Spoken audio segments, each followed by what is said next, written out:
So this is our stream table model. We're going to pretend that this beautiful river right here is the lovely Texas-Colorado River. And this is where it ends as it goes into Matagorda Bay and then into the Gulf of Mexico. So we're going to see how weathering, erosion, and deposition help shape the landscape surrounding the Colorado River by adding water.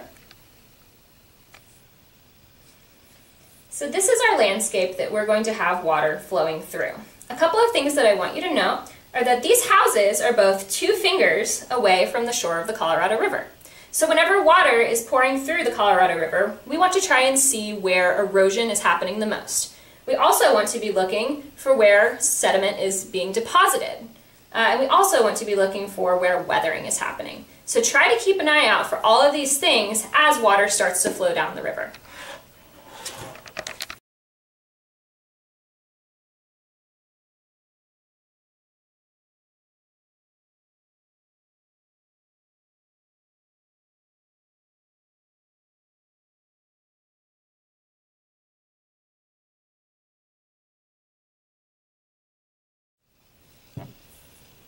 So be looking for weathering, erosion, and deposition as the water pours down the river.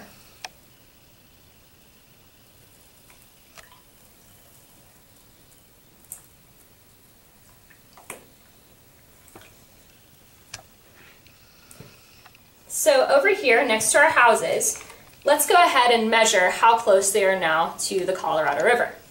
Remember that both of these houses were both 2 fingers away from the river when we started.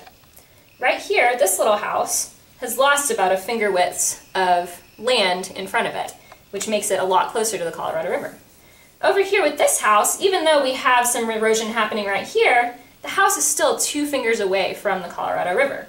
So that means that the erosion that's happening happens the most on the outside of those curves, kind of like when you're going down a water slide and you tend to move towards the outside of the slides as you go down. So erosion, as we can see, is happening along the shores, especially along the outside of these curves. Deposition is happening in a lot of different places in this scenario. But one of the things that you will see once we get a lot of water moving out of a river is a delta. And a delta is where a river enters the ocean at the river's mouth. So right here you can start to see this sediment as it's being dropped off because it's losing energy. It's being dropped off before it enters the ocean. So that is where deposition is happening. It's along the bed of the river and a lot down here at the end.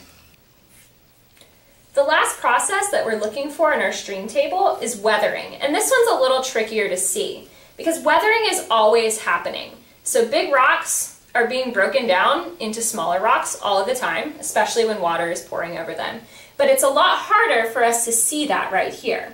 So what we can say is that weathering is happening everywhere in this landscape, even though we can't particularly see these larger rocks being broken down into tinier pieces.